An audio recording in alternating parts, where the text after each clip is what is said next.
Welcome to the Egg Whisperer Show, a program exclusively designed to promote reproductive health awareness and discuss fertility preservation options. Here is your host, the Harvard-educated fertility specialist, Dr. Emmy. She's known as the Egg Whisperer. Fertility expert Dr. Amy Abazadeh. And you have yet another success story Just launched by an East Bay fertility doctor.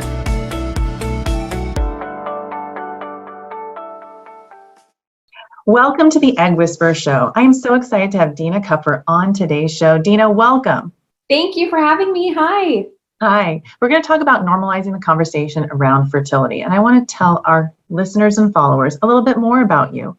You report and anchor Monday through Friday on CBS 13 News and GoodDay Sacramento. And it's been so fun watching your bump as it grows. You'll tell us a little more about that bump here in a second.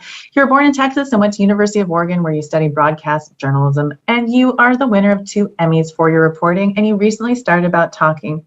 I don't know why I can't say that. That's a hard sentence to say. You recently started talking about your own fertility journey. And welcome, Dina. Thank you for being here to talk to us on today's show. Thank you so much for having me. It's great to see you, Dr. Amy. Of course. And you've had quite the fertility odyssey. And odyssey just sounds so like mystical and wonderful in a way. It's better than journey and path. Journey sounds a little bit more painful. Odyssey, I can handle that. And in April, you decided to start sharing about your journey. And you put up this great post. It was in April titled, My Fertility Journey on Instagram during National Infertility Awareness Week. What moved you to share about your journey this year? So my husband and I have been struggling with being able to grow our family for the last 3 years or so. We'll get into all the details, I'm sure, throughout the episode here, but it was actually a turn of events in our ability to finally get pregnant that I felt comfortable sharing. I think up until then, I felt a little bit nervous about things still not going wrong and jinxing it if I shared too soon, or feeling like my vulnerability level, I was still just a little bit too raw from all of the loss and the pain that we went through. But when we finally turned a corner and started to get some success in this space, I felt empowered, and I wanted to make sure that I, in that headspace, was sharing what I had been through. And it was still very raw and fresh, and the hard feelings are not gone by any means, but I think I just felt more comfortable opening my heart to unsolicited advice and other people's comments after that. Right. And what was the response in the comments once you started sharing from other people? Yeah. So I opened up a lot about what my husband and I had been through. We had gone through 3 missed miscarriages in about 2.5 years. And it was a conversation that I was mentally prepared for a lot of people to give me the unsolicited advice, or the, well, everything happens for a reason conversations, or maybe it wasn't meant to be. And that's why I waited so long to share, by the way, because I feel like while some people think that might be a helpful thing to say, it actually was more triggering for me to hear some of those comments. So by the time I finally was able to share, I had thought a lot about all the things that I was going to be receiving and if I'd be ready for that. And I was very surprised and overwhelmed, really, with the response. So many people reached out with similar journeys. Some people who didn't feel comfortable sharing their own in such a public forum, but felt like they had been seen, or they had been heard, or they could relate to what we had been through. And I was really surprised, Dr. Amy, to hear from so many men. A lot of gentlemen reached out, partners of women who had gone through similar struggles, saying that they didn't know how best to respond, or how to be there for their loved one, or how to support. And I think it really opened a dialogue for both the women and the men going through it, and same-sex couples as well, that this is something a lot of us struggle with. And really, it's impossible to know what each individual person's journey is like, but if you can relate to someone, you just don't feel as alone in that space. Mm-hmm. And I love that in that post, you also said that there was nothing normal about infertility, but I do think we should work toward normalizing the conversation surrounding it. And I think so much of what you're doing is definitely normalizing it. And of course, I feel like you hit the nail right on the head with that comment. And you've been so open about your treatment since April, and have been vocal about raising awareness about what fertility patients go through since then as well. What are some of the things that you wish would be normalized within society around fertility and infertility? Yeah, gosh, that's a loaded question. So much. I will say this, something I wish that I knew early on. So we go to the OBGYN every year as women, right? We're going in for pap smears or for other things. And no one in my late 20s to early 30s mentioned our window of opportunity to get pregnant. No one told me when I was going to those appointments, you only have so much time left. Your eggs are only going to be so good for so long. Have you thought about kids? If that conversation ever had come up sooner, or if there was even a pamphlet, just material to take home, I think I would have had more access to information so much sooner. I can't tell you if that would have changed our journey and when we decided to start having children, but I think I would have gone into it a little less naive. I also learned through my experience, the doctor, the OB's office is there to help you once you are pregnant. They want to see you once they believe there's a heartbeat. They want to see you every month after that when they know that you're already successfully pregnant and well on your way to having your growing family. For me, in the missed miscarriage space, we made it to the 8 to 10 week appointment. We would show up every time and find out there wasn't a heartbeat. And I had no symptoms of a miscarriage. We had nothing happen that would have led me to believe the pregnancies weren't progressing as normal.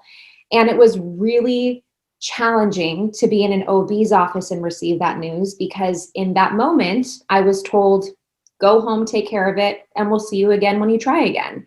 And they're not in the position of getting you pregnant. They want to see you once you are already pregnant. And I learned that the hard way. So after our third missed miscarriage, we reached out to you. I think it was actually the day we were at the OB and discovered we were losing our third baby. I said, I can't emotionally go through this again. Physically, I don't know if my body will even let me. And so I turned to you, and I remember feeling so much hope because you made me believe, and you did, that there was a journey to getting pregnant that I could have support in. And I never felt that before. And so if I could open up the dialogue about knowing what your body is capable of at a certain age, I think we all think when you hit your 40s, that means your fertility goes down. That's not true, as you are very open about. It happens much sooner for some women. And I think if I had known who to go to and which resources were available to me sooner, I have to believe I maybe wouldn't have gone through so much heartache and so much pain. So having these conversations with you being so open about options for women, what they can test for, what blood work is available. I mean, why isn't that more normalized? Why don't we know more about this? Right. And, I recommend that patients work with a therapist. And I know that that's something that you've talked about as well. Can you just tell me about your work, with a therapist and how that's played a role in your recovery, healing, and probably helping you have as healthy a pregnancy as possible too? Yeah, I think it's important to know what your relationship is with your partner, what your relationship is with yourself, and when you need to turn to someone who's external, who's not in a position to pick favorites or sides or have any personal relationship with you or your partner. My husband is so incredible, more supportive than I can even believe, but I also felt like I needed a third party. I needed someone to tell me it was okay to feel what I was feeling, and it was normal to have these ups and downs and these triggers, and there were so many of them. I was triggered at times that I didn't even realize I would be. I would get invited to a baby shower, and while I was so happy for my friends who were expecting, it was just a reminder that that wasn't me again. It's like they say, once, somebody's can be a forever bridesmaid, but never a bride. I felt like I was that on the pregnancy side. And so my therapist was really crucial for me before trying again. And also once we had experienced loss, in helping me bridge the gap of my own fears and anxieties, and then also being okay with trying again, but understanding that I would still have these moments of triggers and PTSD, and I couldn't just wipe them clean.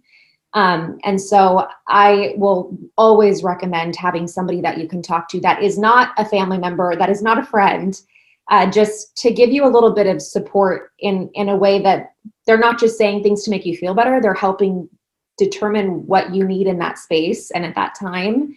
And that was incredibly important, and it still is for me. So I will always suggest, if you have someone that you can talk to do it.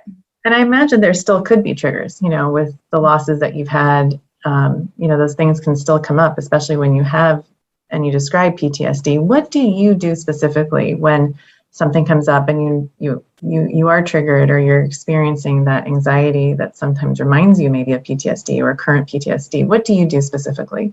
Yeah. So I will say one specific incident when we had done our IVF transfer. I was working. I was actually anchoring from home because we were in the middle of the pandemic, and I was right here still home. And at 7 o'clock, I got up to go to the restroom, and I looked down, and there was blood everywhere. And I was 6 weeks post transfer, and I fell to the ground and thought, it's happening again. Here's number 4. We lost another one. And I remember I was devastated. There was nothing I could do. There was nothing I could do to get myself out of that space. So we called the doctor. We went in, we had an ultrasound, and baby was there, and heartbeat was there. The thing about the heartbeat is I had gone to heartbeat appointments 3 times before and never heard one. This appointment I went to thinking there wasn't going to be one because I thought it was another missed miscarriage, and there was a heartbeat. And it was the most unexplained feeling to not be expecting it and then to have it happen that way, you know? But I will say every heartbeat appointment since then has been a trigger. And since the first time we found out we were having a miscarriage. So when I go in for my heartbeat appointments, when I know I'm going to hear the heartbeat, I actually try to do yoga, meditative practice the night before. And then I redo those breathing exercises when I'm in the room. I take a deep breath. I remind myself that just because it didn't work before, it doesn't mean it has to be the same outcome this time. I remind myself that my body is doing everything that it can and that I'm supported in so many more ways this time around than I was before. But it's hard. And those triggers are still there, Dr. Amy. Like you said, they don't ever go away. I just have to learn to cope with them and to cope through them. But every time we get to another appointment and I get a little further along, it gets slightly easier, or I think my coping mechanism gets a little bit better. But it's definitely something that I've had to work through. And I think if we choose to have another child after this, I think it'll be the same thing. And I just have to recognize that and know going into those appointments what I need to do. Yeah, I think hearing the strategies that you use hopefully will be helpful for other people, so you guys can also learn about them and apply them to your own appointments. I mean, the easiest thing to think about is happy place, go to your happy place, but it's just amazing to me how many people don't immediately have that place right there at their fingertips. And also it's just amazing to me how few people actually know how to meditate. Even though there's so many apps out there, when I ask, let's say, a room of 10 people, I'm usually the only one in the room who's ever taken a meditation class. So, I think just, again, hearing you normalize these things and talking about how it's something that has really helped you will hopefully get people to figure out what is a good meditation practice for them that they can apply when they're going into those appointments, because everyone describes that feeling that you have. Yeah. And I was just quickly too, meditating doesn't mean the with sage burning and crazy candles and music. I mean, that's a beautiful way to meditate if you have that time and space. But really, you can meditate for 5 minutes in the morning before you even get out of bed. All you're doing is trying to focus on your breathing and not let your mind go a million miles a minute, because we always are. And so it's amazing what you can do for yourself when you bring everything down a notch and don't let yourself run rampant in there. And so I think for anyone who hasn't tried it, don't have a huge goal of trying to meditate for 30 minutes. Start with small increments. And that's what I did to start. And then you can build yourself up. But it's an exercise and you have to work at it. Yeah. And you wrote a poem, Positively Negative, and it's a powerful spoken word piece that shares the devastation of losing a pregnancy. And you shared it more recently for Pregnancy and Infant Loss Awareness Month. I hear that poem, and then I also love those videos of you wakeboarding. You're obviously an expert wakeboarder. People don't see this at home. Yes. And dancing to Waiting for Love. And I just see the heartache and the joy that you embody. And I have to believe that song is certainly a very special one for you. It is. That if you haven't heard that song, it talks about how, Monday, it's basically like every day of the week saying, I couldn't do it. And then you built up to the end of the week where you said, okay, I finally was able to open my arms for love again. But in the beginning, it was basically, the start of the week is like my start of my pregnancy journey, where I just didn't want to open up myself to even trying again because I didn't want to let pain in if it didn't go right. But, one thing that I've been really trying to practice is my mental health matters. The health of me and my baby girl is forefront, top of mind every second of every day. But after going through what we went through, I also know I need to be in a good headspace. I mentally need to be capable of waking up every day and moving forward. And if it is going to be a difficult day, I need to be able to get through those moments. And so my husband and I have been wake surfing for years. It's not wakeboarding. It's a little different. Okay, wake surfing. I'm not whipping around with the rope and going as fast. I have to clarify that because I have gotten a little bit of backlash for that. But, I will say it's something that I've always done. And I didn't learn a new sport when I got pregnant and then decide to go try something different. It's something that I'm very confident in. But I think as women, we know our bodies and we know what we're capable of. And I think it's important to nurture that. And my husband and I plan to introduce our little girl to our lifestyle. And so she better be ready for it now. And so I'm just giving her a little taste of what it's like. But I have found so much joy and peace being on the water. So that is a part of me that I'm going to hold on to for as long as I can. And then another little part I'll say is I'm so impressed with the strength of my body this far along in my pregnancy. We'll be 33 weeks tomorrow. And I am not taking a second for granted. And I am not going to let a moment pass me by where I don't feel like the most lucky and grateful person in the world that we're finally here. But I also want to recognize that I need to continue to nurture my positivity so that when I get through to the labor and then the postpartum, I know I've done some work to get there. So that to me includes moments that bring me joy and happiness and keep my energy high. And that's my wake surfing. I love it. I mean, it's kind of like preparing for a marathon and all the strategies you use throughout the marathon so you can get to that point, that last 0.2 miles. Once you hit the 26th mile, you have the mental game, you have the physical game, you have all the things that you're going to visualize, your bracelets and all those things that are going to get you through that final mile. So, I love that you're sharing all of this with us. So is there anything else you want to leave us with today? I would just say, when I opened up about my journey, and if anyone goes back and looks at the way that I announced my pregnancy on my station, I was so excited to share that we were pregnant, but I also did it with a lot of hesitation and reservation because I know there are so many people who haven't gotten to this part of their journey yet. And I recognize that we are in a very big group, unfortunate group of people who are going through infertilities and struggles. And if that's you, if that's somebody watching and you are still waiting to grow your family, you're still waiting to complete your family, just know that there is support. There are people out there who want to see you succeed. And if you have it in you to continue to try, there are so many ways to grow your family. And it might not look like what you envisioned. It might not be the way you thought it would be. And it might take a lot longer than you had hoped.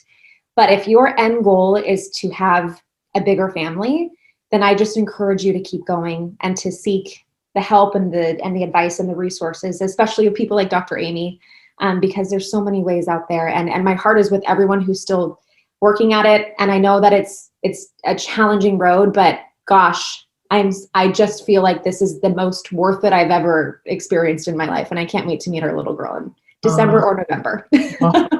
And we're so excited for you. And I just love following on Instagram. I love all your posts and they just make me so happy and they make me smile and they just make me just that more excited to wake up each day and help people just like you who've gone through loss, because just your story just shows that even after 3 losses, you can still have a healthy pregnancy.